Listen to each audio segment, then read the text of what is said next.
Hello everyone, this is Tej Kumar and you are watching Brain Treasure. तो कैसे हैं आप सभी? आई होप आप सभी अच्छे होंगे।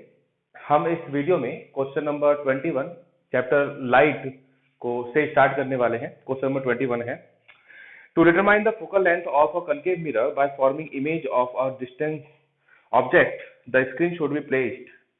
क्वेश्चन में कह रहा है कि एक कनकेव मिरर है इस तरह से, ठीक है। यहाँ पे सिल्वर पेंट होता है, पता ही होगा आपको, ऊपर पीछे ब्लैक पेंट होता है, सिल्वर कोटिंग होती है। यहाँ ये कह रहा है कि ये सी है, ये एफ है। एक ऑब्जेक्ट को ऐसे रखा गया है कि मतलब उसका जो इमेज है दूसरे मिरर, एक प्लेन मिरर है, उस पर बनना चाहिए। तो सपोज करो कि ये प्लेन मिरर है यहाँ ऐसे। तो सीधी सी बात है, अगर इसका इमेज हमें बनाना है, किसी ऑब्जेक्ट का इमेज हमको बनाना है, तो इस मिरर को इस मिरर के पैरेलल रखना होगा। ऑप्शन चेक करते हैं, C question number 21, option number C. Question number 22, a girl is standing in a front of magic mirror. She finds the image of her head bigger, the image middle portion of her body is same size and that of the legs are smaller. Head बड़ा दिख रहा है, sir बड़ा दिख रहा है। और आपको पता होगा कन्वेक्स लेंस में साइज छोटी होती है इमेज की और वर्चुअल होती है। इसमें साइज बड़ा है, इसका मतलब कन्वेक्स तो नहीं होगा, कनकेव होगा। दूसरा, जो बीच वाली बॉडी है उसकी वो इक्वल साइज की है। इक्वल साइज तो प्लेन मिरर में होता है, यानी फर्स्ट ऊपर की तरफ कनकेव है, बीच में प्लेन मिरर है ना। लास्ट में कह रहा है लेग छोटे हैं, छोटे हैं मतलब कन्वेक्स होगा। ऑप्शन चेक करते हैं, concave, plane, convex. Option number C, option number C, question number 23। Match column first with column second. आप अपने स्क्रीन पर देखिए, फर्स्ट में कह रहा है वर्चुअल, इरेक्ट और डिमिनिश्ड। वर्चुअल बनना चाहिए इमेज, इरेक्ट यानी कि सीधी होनी चाहिए, और डिमिनिश्ड यानी छोटी होनी चाहिए। वर्चुअल इमेज कॉन्केव मिरर में, यहाँ पर 3 मिरर कॉन्केव है और एक कॉन्वेक्स है। तो कॉन्केव में तो एक ही बार बनता है। ऑप्शन में आप देखो, इनमें कहीं पर भी वर्चुअल इमेज कॉन्केव में नहीं बन रहा, क्योंकि कॉन्केव में बनने के लिए राइट साइड में इमेज बननी चाहिए जो वर्चुअल है। तो कॉन्केव में तो कहीं पे भी राइट साइड में नहीं बन रहा, एक ही है फोर्थ। तो ए का तो ऑप्शन फोर्थ के साथ हो जाएगा रिलेशन। ए का रिलेशन हो गया ऑप्शन नंबर फोर्थ के साथ। बी का देखते हैं, real inverted same size. Same size मैंने अपने पिछले वीडियो में बताया था कि सेम साइज कब बनता है, जब ऑब्जेक्ट को हम सेंटर ऑफ कर्वेचर पर रखते हैं, याद होगा आप लोगों को। तो सी पर रखना होगा ऑब्जेक्ट को। एक ही ऑप्शन है, ऑप्शन नंबर फर्स्ट, जहां पर ऑब्जेक्ट को सी पर रखा गया है। आप देखिए स्क्रीन के ऊपर, आपको फर्स्ट में क्लियर दिखाई देगा। तो बी का फर्स्ट से रिलेशन बन रहा है। ऑप्शन चेक कर ले एक बार जरा, एबीसीडी किसमें बन रहा है। तो ए का फोर्थ से, बी का फर्स्ट से, एक ही ऑप्शन है, option number B. Next question, question number 24।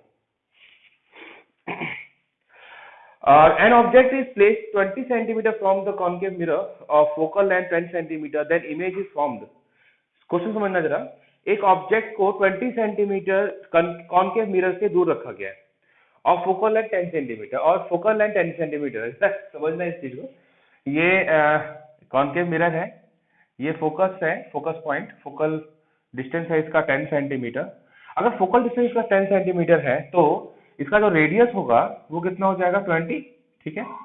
और इसी 20 सेंटीमीटर डिस्टेंस पर ऑब्जेक्ट को रखा गया, यानी कि सी पर रखा गया है ऑब्जेक्ट को। और जब ऑब्जेक्ट को सी पर रखते हैं तो इमेज कहाँ बनता है, सी पर। अभी हमने इस वाले क्वेश्चन में भी देखा था। तो इसमें इमेज सी पर बनेगा। ऑब्जेक्ट ऑप्शन चेक करें जरा, centre of curvature of mirror, option number D, question number 25। And a concave mirror produces 3 times magnified real image of an object. यानी कि m जो आपको दे रखा है वो 3 है, ठीक है। 3 टाइम्स बड़ा बन रहा है, बड़ा बन रहा है तो रियल ही बनेगा, ऑफ कोर्स नेगेटिव होगा, ठीक है। नेक्स्ट कह रहा है ये, of an object placed at 10 cm in front of it, the image is located। तो खुद ही कह रहा है कि जो m की वैल्यू देखो -3 है, तो m का फॉर्मूला क्या होता है, -v/u, यही होता है ना। अभी यहाँ पर u 10 दे रखा है, तो और m की वैल्यू 3 है, 3 इक्वल्स टू -v/v। u की वैल्यू क्या है, माइनस का 10। u ऑलवेज नेगेटिव होता है, तो माइनस माइनस प्लस, ये 10 को इधर ले आइए, माइनस का 30 सेंटीमीटर, यानी कि v की जो वैल्यू आएगी वो 30 सेंटीमीटर होगी। ऑप्शन चेक करें, ऑप्शन नंबर ए, ठीक है। इसको एक बार इस क्वेश्चन को ना, क्वेश्चन नंबर 25 को, इसको एक बार जरा ऑरली भी समझ लेते हैं। ये कह रहा है कि जो इमेज है वो 3 टाइम्स बड़ा बन रहा है, लार्जर है। इसका मतलब जो इमेज है वो जो यू होगा उससे 3 टाइम्स ज्यादा होगा, क्योंकि इसका जो फॉर्मूला है वो देखिए, मैं दिखाता हूं आपको। m equals to minus v upon u equals to h dash upon h होता है। एच डैश जो है length of the image and h length of the object, height of the object and height of the image. अब देखो, अगर यहाँ पर ये हाइट 3 टाइम्स है तो v भी तो 3 टाइम्स हो जाएगा ना भाई। दोनों ये इसके इक्वल होगा और ये इसके इक्वल होगा, रेशियो में इक्वल होंगे। तो अगर ये 3 टाइम्स है, h का 3 टाइम्स है, तो v भी तो u का 3 टाइम्स हो जाएगा। v 10 है तो 3 टाइम्स कितना होता है? तो 10 का 30, इसलिए आंसर 30 हो जाएगा, ऑप्शन नंबर ए। नेक्स्ट क्वेश्चन नंबर 20, सॉरी मुझे लगता है कुछ मिस्टेक किया मैंने। 21, 22, 23, 24, 25, 26 ओके, एसीए। 26 क्वेश्चन है, a 10 millimeter long all pin is placed vertically in front of a concave mirror. A 5 millimeter long image of all pin is formed. ध्यान देना, इसको पहले ऑरली कर देते हैं, फिर आप मैथमेटिकली करवाइएगा, कोई दिक्कत नहीं है। एक बार ऑरली समझते हैं इसको। 10 मिलीमीटर का ऑल पिन है जिसकी इमेज 5 मिलीमीटर की बन रही है, मतलब छोटी बन रही है, बिल्कुल हाफ हो गई। 10 मिलीमीटर की ऑब्जेक्ट को 5 मिलीमीटर छोटा करना हो तो मैंने अपने पिछले वीडियो में आपको ये बात समझाया था कि ऑब्जेक्ट को सी से पहले रखना होगा। अगर सी पर रखते हैं, ऑब्जेक्ट को सी पर रखते हैं तो इमेज बिल्कुल इक्वल बनता है, बिल्कुल सेम लेंथ का बनता है। अगर सी से पहले रखेंगे तो इमेज छोटी बनेगी, और सी के बाद रखते हैं तो इमेज बड़ी बनती है। यहां पर इमेज को छोटा करना है तो ऑब्जेक्ट को सी से पहले रखना होगा। और ध्यान दीजिए कि अगर सी से पहले ऑब्जेक्ट को रखते हैं, इस तरफ रखते हैं लेफ्ट साइड में, तो अगर इनफाइनाइट पे रख देंगे तब तो वो फोकस पॉइंट हो जाएगा, बिल्कुल छोटा पॉइंट के आकार का साइज बनेगा, वो होगा नहीं, क्योंकि यहाँ पे 5 सेंटीमीटर लेंथ दे रखी है आपको इमेज की। तो ऑब्जेक्ट को, सीधी सी बात है, सी और इनफाइनाइट के बीच में कहीं रखा गया होगा। आगे क्वेश्चन देखते हैं। यहां तो समझ में आ गया होगा कि ऑब्जेक्ट को सी और इनफाइनाइट के बीच में रखा गया होगा, क्योंकि जो इमेज बन रहा है वो पॉइंट साइज का नहीं है। Next is formed 30 centimeter in front of the mirror. A 5 millimeter or long image is of the all pin is formed 30 centimeter in front of the mirror. The focal length of the mirror, जो focal length होगा वो कितना होगा? बात समझना जो मैं कहना चाहता हूँ। अगर हमने ऑब्जेक्ट को सी और इनफाइनाइट के बीच में रखा है, ठीक है, तो इमेज जो बनेगी वो सी और एफ के ठीक बीच में बनेगा, ठीक है। मतलब जो v की वैल्यू होगी वो f से थोड़ी ज्यादा होगी, तो f की वैल्यू v से छोटी होनी चाहिए। v की वैल्यू 30 दे रखी है तो f की वैल्यू 30 से छोटा होगा ना। ऑप्शन देखो आप, 30, 20, 40, 60, 30 से छोटा कौन सी वैल्यू है? 20 है, तो आंसर 20, ऑप्शन नंबर बी। ये तो मैंने ऑरली समझाया है आपको, इसको हम रिटन फॉर्म में कर लेते हैं एक बार।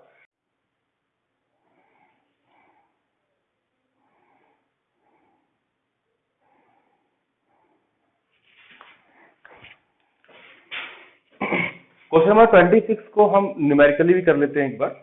देखिए यहां पर कह रहा है कि जो साइज ऑफ इमेज है वो एच डैश, यानी वो आपको दे रखा है 5 मिलीमीटर।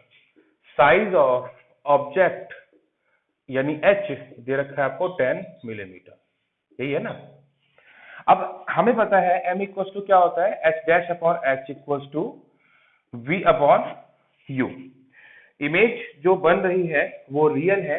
अगर रियल इमेज है कॉन्केव मिरर में तो वो नीचे की तरफ बनेगी, इसका मतलब जो एच डैश होगा वो नेगेटिव होगा, ठीक है। और एच हमेशा पॉजिटिव होता है क्योंकि जो एक्सिस है उसके ऊपर रखते हैं हम। अब कैलकुलेशन करते हैं। एच डैश की वैल्यू -5 है, अपॉन एच की वैल्यू 10 दे रखी है। v देखो रियल है तो लेफ्ट साइड बनेगी, इसलिए नेगेटिव होगा, नेगेटिव आई थिंक 30 था, यस 30 अपॉन यू। मैं जरा इसको कोशिश करूंगा आपको समझाने की एक बार। देखो ये 5 का 3 टाइम्स है तो ये 10 का भी 3 टाइम्स हो जाएगा ना, सीधी सी बात है। तो यहाँ पर u की वैल्यू कितनी हो जाएगी? 5 का 6 टाइम्स, सॉरी ये 6 टाइम्स है, तो ये भी 6 टाइम्स हो जाएगा। कितना हो जाएगा? 60। पूरा कैलकुलेशन करने मत बैठना यार, आप चाहो तो काट सकते हो, 5 से डिवाइड करके फिर बाद में मल्टीप्लाई करना क्या हो, सेम चीज है। फॉर्मूले में यहाँ पर माइनस होता है, ये चीज ध्यान रहे। तो जो u आएगा वो नेगेटिव आएगा, u हमेशा नेगेटिव होता है वैसे भी। तो अब हमें u और v की वैल्यू मिल गई, हम f निकाल सकते हैं। फॉर्मूला क्या होता है? 1/f equals to 1 upon U plus 1 upon V. 1 upon U is 60 minus का plus 1 upon V minus 30। Solve करते हैं इसे आगे। 60 माइनस नेगेटिव 60 से 60 डिवाइड करो 1 माइनस 30 से 60 डिवाइड करो 2। 2 प्लस 1 3 3 अपॉन 60 डिवाइड कर दो 3 से कितना आ रहा है 20 minus negative 1 upon f equals to minus 1/20 cross apply कर दीजिए f equals to minus 20 centimetre. अब ये यही हमारा वैसे पहले आ रहा था है ना, वैसे कोई ये तो कोई बड़ी बात नहीं है, बट इसको मैं आपको ना फिगर से समझाना चाहता हूँ कि बिना कैलकुलेशन हम फिगर से कैसे कर सकते हैं, हमारा आंसर सही है नहीं है वो हम कैसे चेक करें।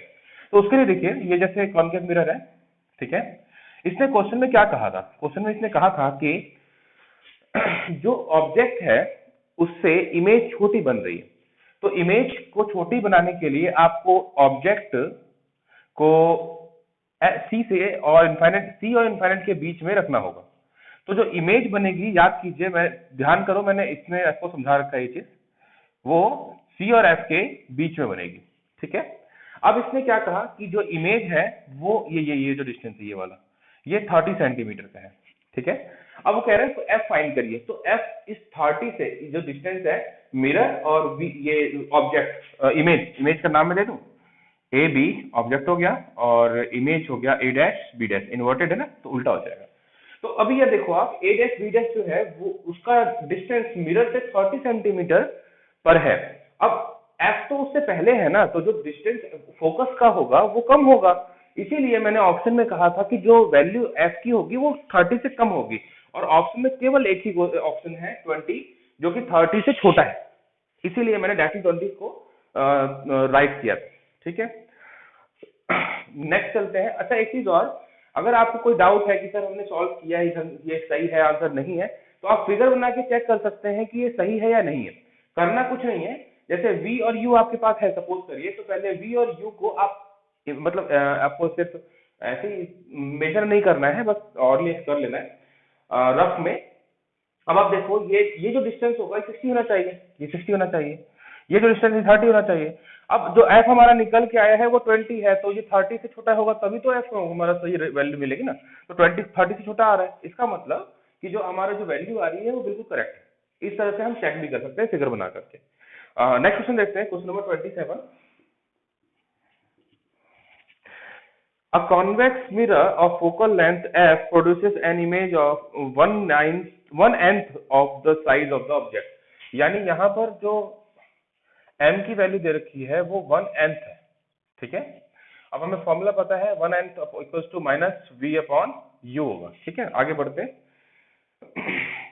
The distance of the object from the mirror, हमें डिस्टेंस ऑब्जेक्ट का बताना है मिरर से कितना है, तो पहले क्रॉस मल्टीप्लाई कर लें इसे, तो ये v की वैल्यू हम मान लेते हैं कि जो ऑब्जेक्ट है वो u डिस्टेंस पर है, ठीक है।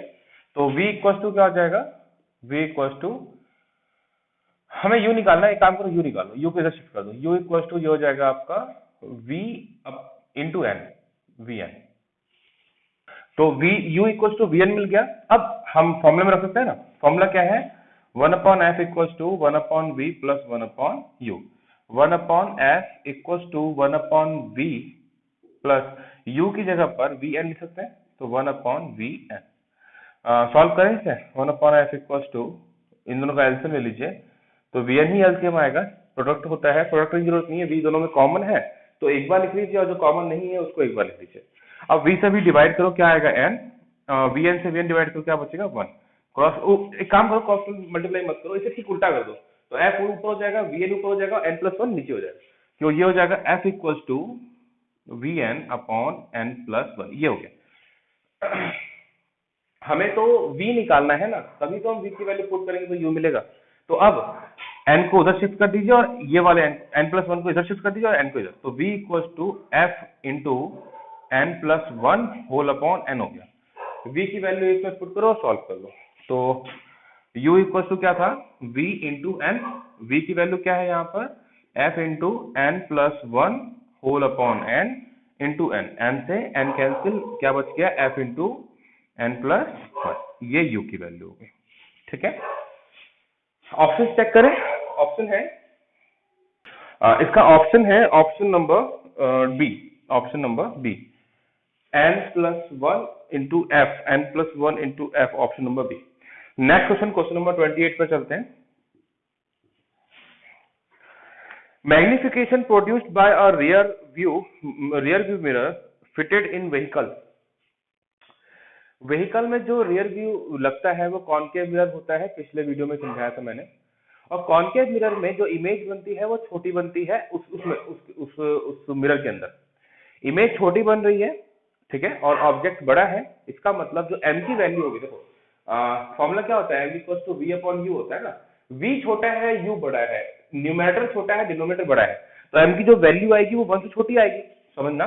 ऊपर सपोज 2 है, नीचे 3 है, जब 3 से डिवाइड करोगे तो पॉइंट में समथिंग आएगा ना वो, तो इसका मतलब जो वैल्यू m की आएगी वो 1 से छोटी होगी। अब ऑप्शन चेक करें, less than 1, option number A, ठीक है। Question number 29, match column first to with second, first को सेकंड से मैच करना है। यहां पर जो हमने किया था ऐसा ही कुछ है यहाँ पर भी, देखिए m इक्वल्स टू 1, m 1 कब होगा, जब v और u इक्वल होंगे। मैं इधर कर दे रहा हूँ, देखो m इक्वल होता है फॉर्मूला v अपॉन u, यही होता है ना। अब v और u अगर इक्वल होगा तभी v से u कैंसिल होकर के इक्वल टू 1 हो जाएगा। मतलब अगर v u इक्वल है, सपोज करो v इक्वल टू u है, तो हम v की जगह पर u लिख सकते हैं, u अपॉन u, u से u कैंसिल क्या होता है 1, यानी कि v और u सेम होने चाहिए। ऑप्शन चेक करें, और same size of image, fourth number, size of image equals to size of object, यानी a का फोर्थ से रिलेशन बन रहा है। ऑप्शन 2 है तो b भी करना पड़ेगा आपको। b में कह रहा है m इज लेस देन 1, अभी बताया था मैंने आपको, m लेस देन 1 कब होगा, जब v छोटा होगा और u बड़ा होगा। और v छोटा u का बड़ा कब होता है, जब इमेज नीचे की तरफ बनता है ना। अब ऑप्शन चेक कर लेते हैं एक बार, इन्वर्टेड इमेज, डिमिनिश्ड इमेज और इरेक्ट इमेज, क्योंकि तीन ही ऑप्शन बचे ना हमारे पास। तो इन्वर्टेड उल्टा होता है, सीधी सी सही है, डिमिनिश्ड छोटा होता है, और इरेक्ट, देखो इन्वर्टेड और डिमिनिश्ड में अगर किसी एक को चूज करना हुआ तो हम डिमिनिश्ड चूज करेंगे, क्योंकि यहाँ पे v छोटा है, u बड़ा है, यानी कि जो इमेज बन रही है वो छोटी है, इसीलिए डिमिनिश्ड ऑप्शन बी का सेकंड ऑप्शन हो जाएगा।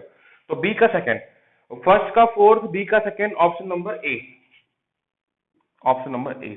आप स्क्रीन पर देखेंगे समझ में आ जाएगा मैंने क्या कहा। अभी आगे बढ़ते हैं, समझ में आ रहा है, मतलब ए का फोर्थ से और बी का सेकंड से रिलेशन बन रहा है, तो ऑप्शन एक में ही बन रहा है, बाकी किसी में तो ऐसा है नहीं। Next, a ray of light travelling from air enters a liquid at an angle of 45 degree with the normal. देखो जैसे ये दो, ये एक बीच में लेयर है, एंटर्स अ लिक्विड, इसके नीचे लिक्विड है, ये लिक्विड है, ठीक है, और ऊपर एयर, ये एयर हो गया और ये लिक्विड हो गया, ठीक है। अभी अगर नीचे लिक्विड है तो ये ज्यादा डेंस होगा और ये एयर कम डेंस होगा, ठीक है ना। यहां पर जो एंगल बन रहा है, एंगल ऑफ इंसिडेंस, ये वाला, ये 45 डिग्री है। और देखो जब ये रेयर से डेंस में जाएगा तो टुवर्ड्स द नॉर्मल बैंड हो जाएगा, तो ये बैंड हो गया। ये जो एंगल है ये 30 डिग्री है, ऑफ कोर्स 30 होगा, छोटा होगा।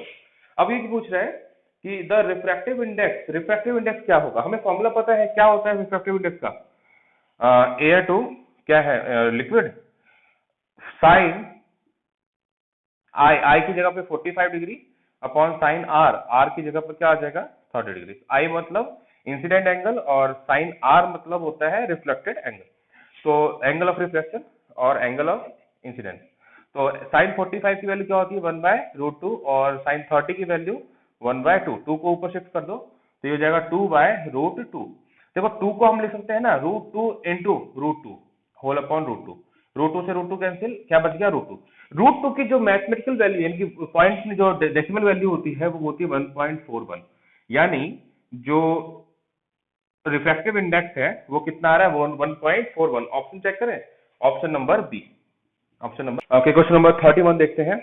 Velocity of light in air is this and while the velocity in medium is this, then the refractive index. Refractive index का फॉर्मूला आपको पता होगा, क्या होता है v मतलब speed of light in air upon speed of light in medium.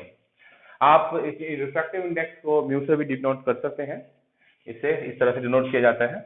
वैसे मैं n से डिनोट कर रहा हूँ, 10th में NCERT में n से डिनोट किया गया। अब speed of light in air is 3 × 10⁸ है एंड मीडियम में क्या है 2 × 10⁸ ये तो पूरा कैंसिल हो जाएगा 2 से, सॉरी यहाँ पे 2 नहीं है, अच्छा 1.5, तो ये 1.5 है, डिवाइड करेंगे कितना आ जाएगा 2। ऑप्शन चेक करें डी। 32 देखते हैं। A light ray enters from medium A to medium B as shown in the figure, the refractive index of medium B relative to medium A is. ये एक मीडियम है, medium B and medium A. एक ray इस तरीके से जा रही है और थोड़ी सी बेंट हो गई है। ये जो बेंट हुई है नॉर्मल की तरफ हुई है, आप देख सकते हो ये नॉर्मल है। हाँ, ये नॉर्मल है। आप देख सकते हो कि जो रे है वो नॉर्मल की तरफ बेंट हो रही है, टूवर्ड्स द नॉर्मल जा रही है। और ऐसा कब होता है?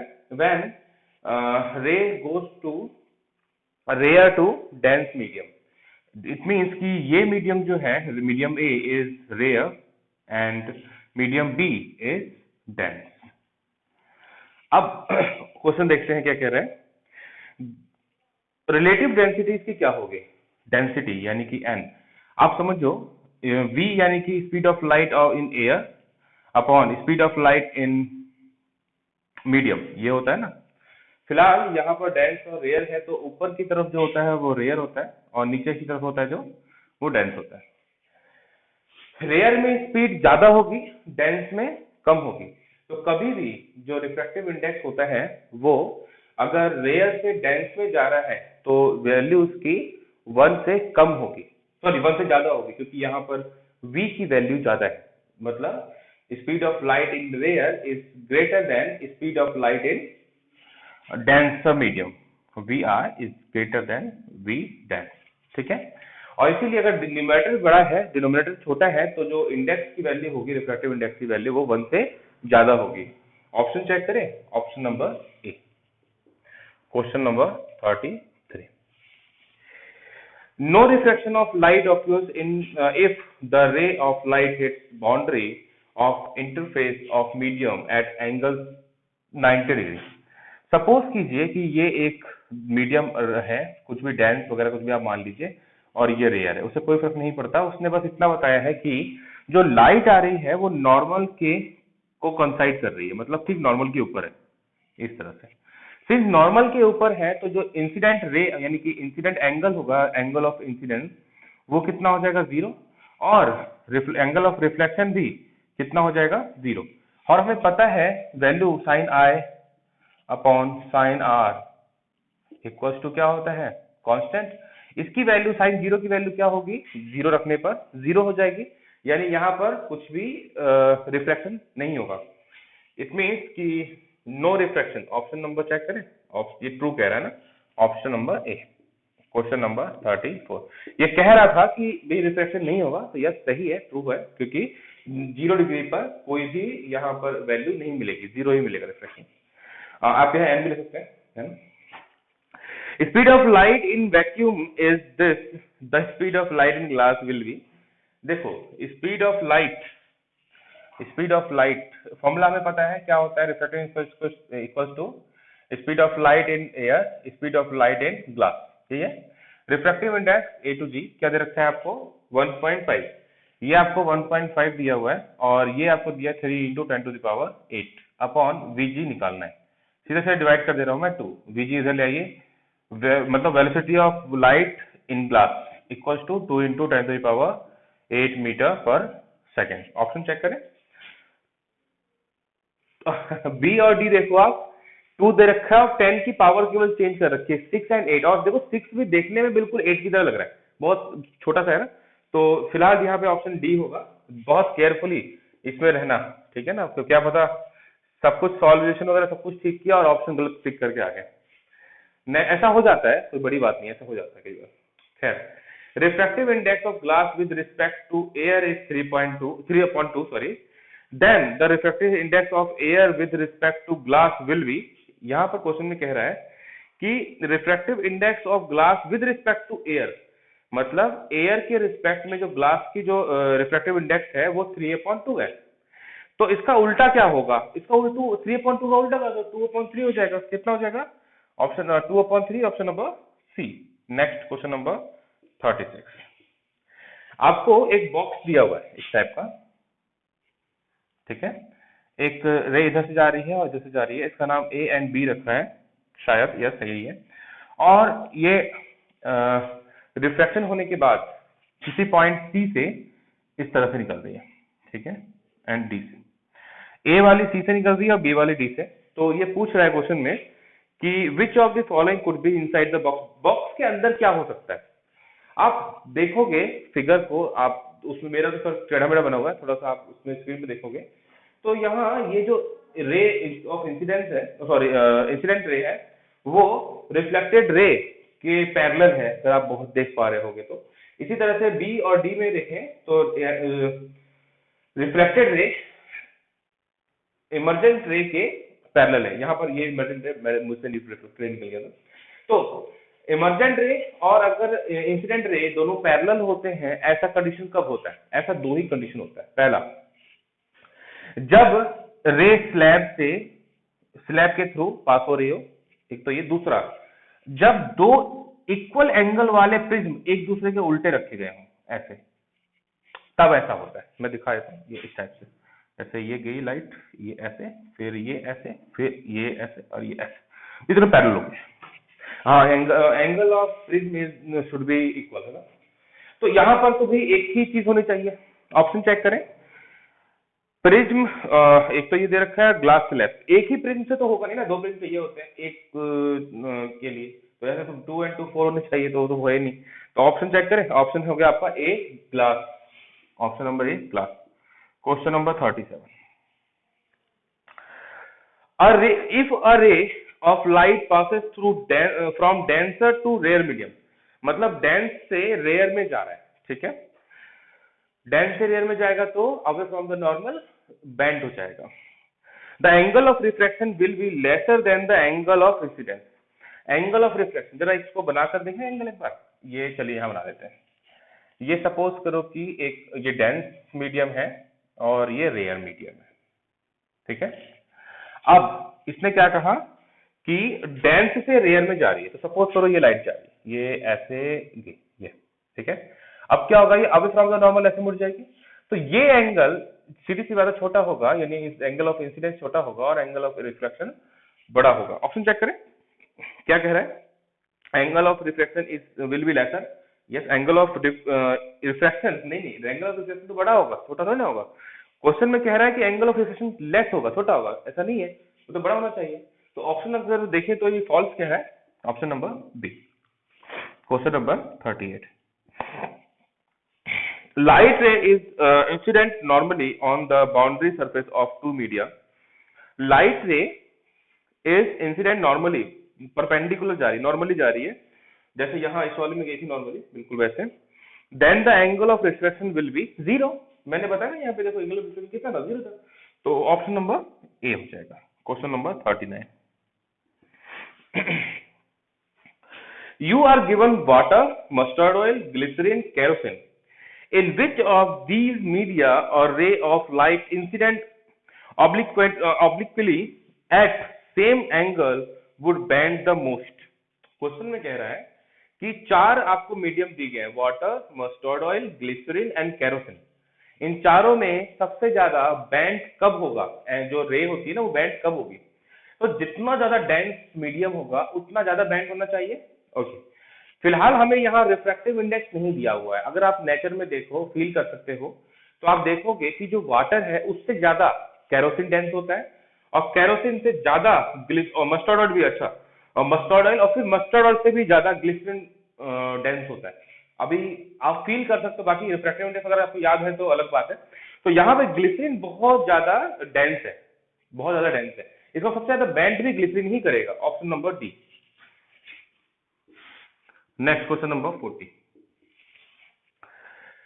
As the refractive index of water, glass, sulfuric acid are these.